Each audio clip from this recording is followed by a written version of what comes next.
Hello everybody, my name is Jason Parker and welcome back to this channel about magic! And today I would like to introduce you to the inaugural, first ever episode of a brand new segment that I just imagined 5 minutes ago called Random Questions for You and Me.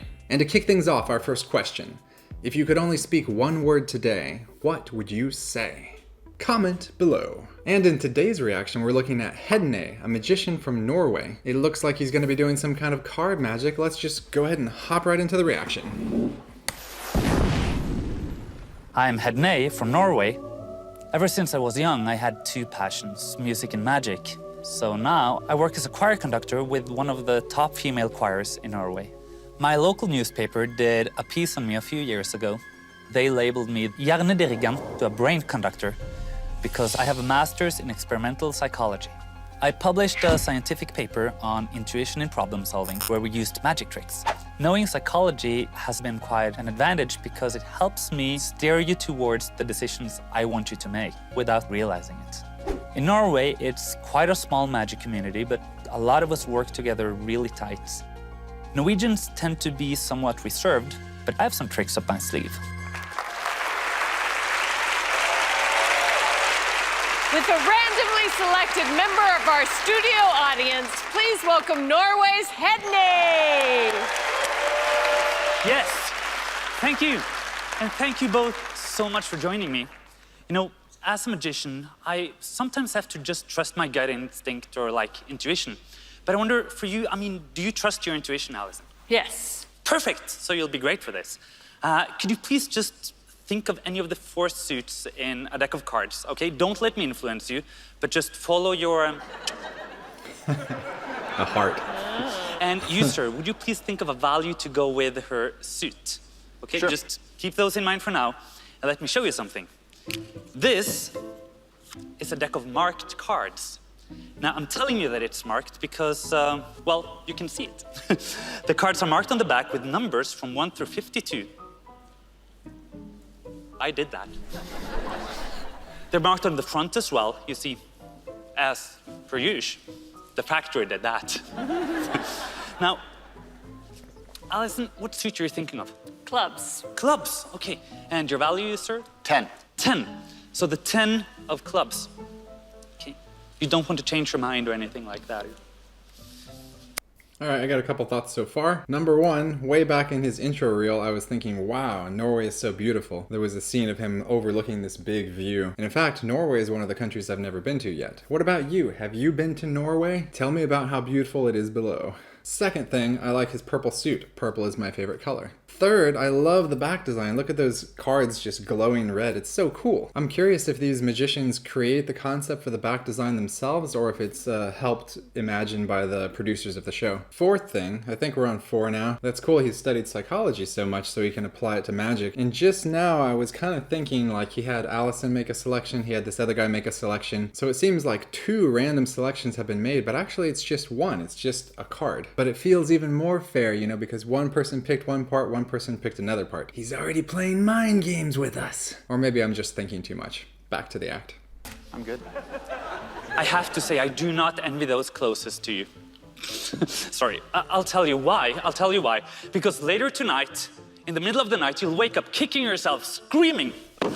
Why didn't I say anything but the clubs or the 10? But hey, that's your life. Okay. Now, we also need a number, so Alison, would you please just call out any random number, whatever feels right, from 1 through 52? Oh, 33. 33! Perfect. You don't want to change your mind or anything like that? Nope. Again, I do not envy those closest to you. They're used to it, so it's fine. Yeah, but it's not just gonna happen tonight, because the next night as well, you'll wake up kicking yourself, screaming, why didn't I change my mind? Yeah. So the 10 of clubs, let's start here. The 10 of clubs right there. Yes. And as you can see, that's the only 10 of clubs in the entire deck. And then we had the number 33, right? Okay, 33, so... let's see here. Oh, there you go, 33. So, using your intuition, the two of you have created this unique snapshot right here. Had any of you done anything different, this would never exist. Yeah. Seems pretty fair. Okay, I should explain. Earlier, I used my intuition. And I removed 2 cards from this very deck, and I placed one face up like so and the other with the numbers side up, creating my own snapshot, which was photographed and printed. And this picture has been here the entire time, and I haven't touched it. Now, wouldn't it be amazing if that picture matches your unique snapshot? By the way, this is kind of random, but I'm always impressed when I see how well foreigners speak English. I mean, he said he's from Norway, right? So English wasn't his first language, but look at him. I mean, he's speaking better than most people could on stage. I guess admittedly, he's crafted this script and he's probably rehearsed it a lot. But still, to me, it's just very impressive because I started with English, I learned a little bit of Spanish, and I could only dream of speaking a second or third language as well as he is speaking it right now. I know that's totally not related to the magic trick. As far as the magic trick, this is kind of what's known to magicians as any card at any number. That's the name for this type of effect, of which there could be a million different variations. Here, he didn't actually count down to that numbered position. He actually has 2 cards, so it's a little bit different. But let's see where it's going. Definitely. Yeah. Yeah, cool trick, yeah.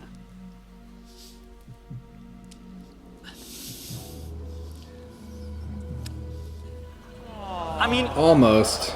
the more astute amongst you have, though, probably observed that there is one more thing that's sort of off here, because this should actually be facing upwards, and this should be with the number side up.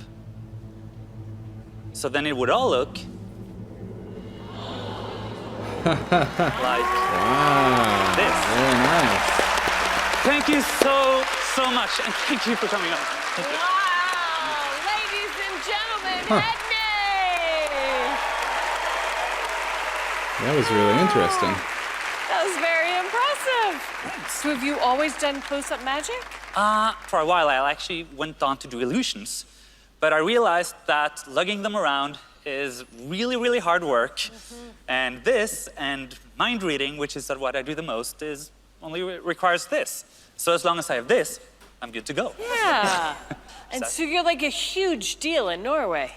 I mean, You'll have to ask the other Norwegians about that. I know one, and I asked, and yes. Oh, okay, thanks. Yeah.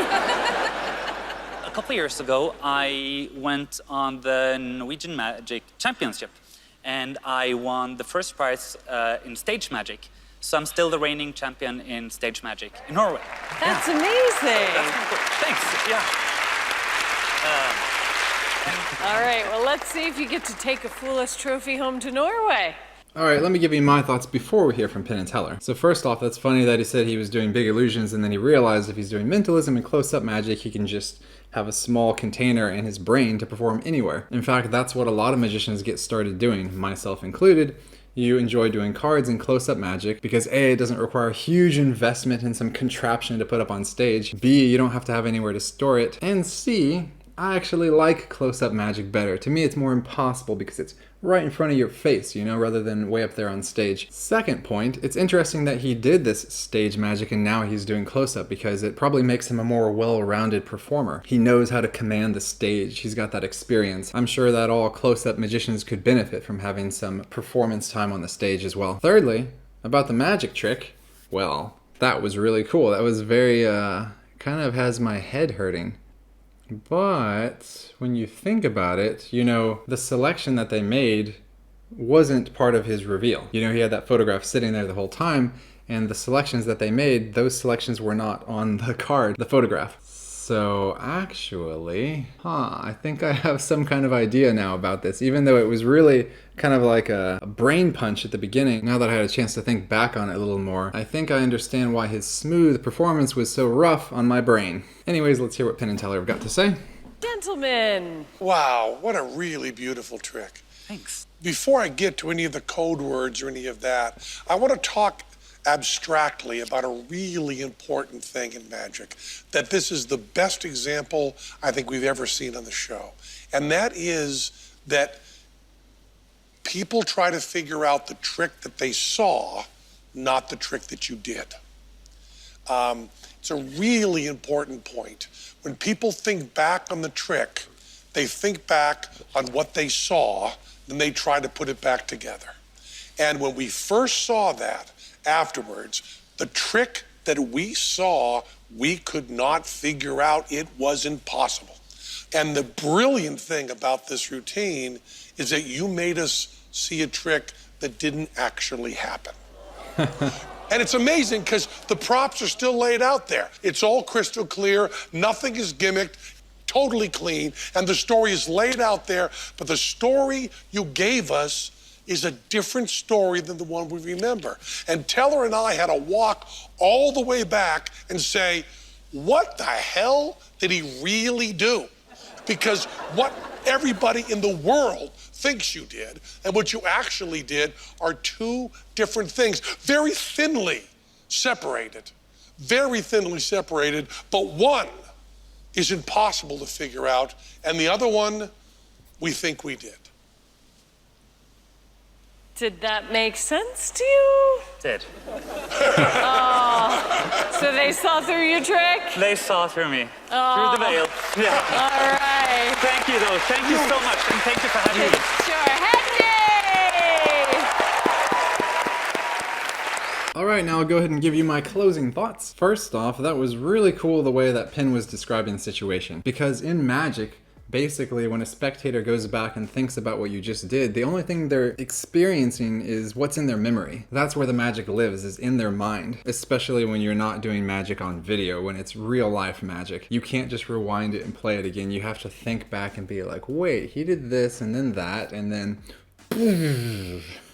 And it's funny, Hedne mentioned that he studies psychology, because I do feel like he was using his knowledge of how the human brain works. I'm pretty sure what Penn was talking about is that as Hedne was performing, he's building up this entire narrative of like, you make a free selection, you make a free selection, we take those cards out, and look, I predicted it. But that's not actually what happened, you know, because those cards did not match the photograph he had. Only when he flipped the cards over did they match. But Hedne puts so much emphasis and focus on the whole first part that when your brain tries to reconstruct, that's what it's really thinking about. So yeah, I thought that was very clever. You get this kind of thing happening in Magic, but he really leveraged that aspect. So I've got to say that was a very intelligent performance and very enjoyable to watch. As far as Penn's code talk, I heard him saying something about crystal clear. I don't know what that would mean.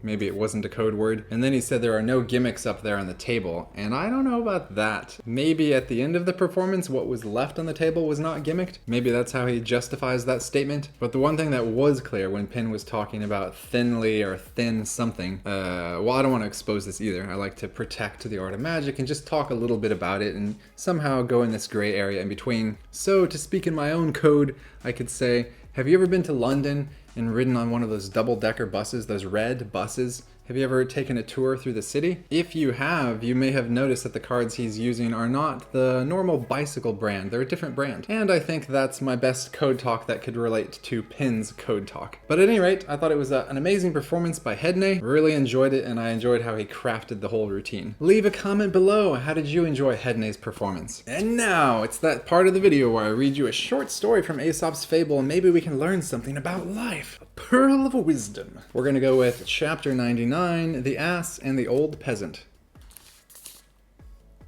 An old peasant was sitting in a meadow watching his ass. Sounds like that would be hard to do. Which was grazing close by, when all of a sudden he caught sight of armed men stealthily approaching. He jumped up in a moment and begged the ass to fly with him as fast as he could, or else, said he, we shall both be captured by the enemy.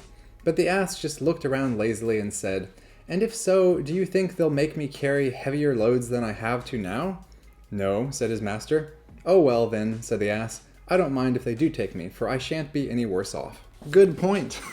The ass does not have the same incentive that the old peasant does. I guess you could say here the old peasant has taken the ass for granted for so long. He's there carrying his heavy load. He just thinks of their situation as being one and together. And if there's a danger, it represents a common danger to both of them. But nothing could be further from the truth, because the ass doesn't care. If he's taken by someone else, he's going to have the same job and the same responsibilities. So the moral of this story, I would say, is that don't confuse your concerns with other people around you. Don't project your concerns and your problems out to your friends and family and your associates and colleagues and coworkers, or just people in general. So basically, be self-aware and be aware about other people. Don't just fixate on yourself. Well, that was pretty easy.